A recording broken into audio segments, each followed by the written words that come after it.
Britansko marketinško-analitsko podjetje Cambridge Analytica je napovedalo, da bo v Veliki Britaniji in Združenih državah Amerike objavilo stečaj. Gre za podjetje, ki je vpleteno v afero zlorabo podatkov, ki so jih pridobili preko družbenega omrežja Facebook. Po razkritju, da so pridobili podatke od 87 milijonov uporabnikov tega omrežja za psihološko profiliranje brez njihovega dovoljenja, so izgubili skorajda vse stranke. Urade so imeli v Londonu, New Yorku, Washingtonu, pa tudi v Braziliji in Maleziji. Po poročanju NBC pa naj bi več njegovih vodilnih menedžerjev že delovalo v novem podjetju za analizo podatkov Emerdata.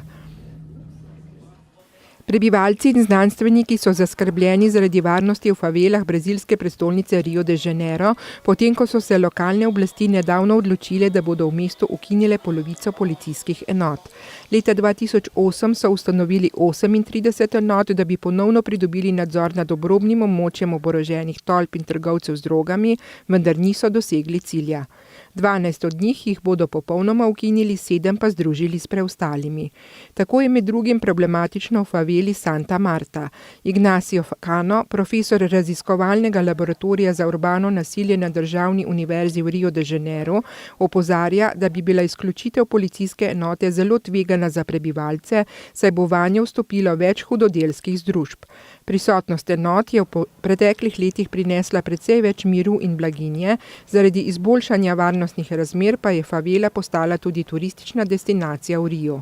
Toda pred kratkim so tolpe poskušale ponovno prevzeti nadzor nad to regijo, kar je pripeljalo do hudih strelskih napadov.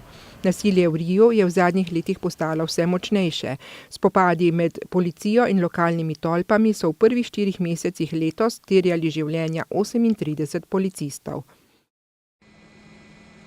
Blizu mesta Savana v ameriški zvezni državi Georgija je danes strmoglavilo tovorno letalo nacionalne garde Portorika. Pri tem je umrlo 5 oseb. Letalo VC-130 Hercules je strmoglavilo blizu letališča na križišče z avtocesto, kjer pa na srečo ni zadelo nobenega od avtomobilov z vozniki in potniki.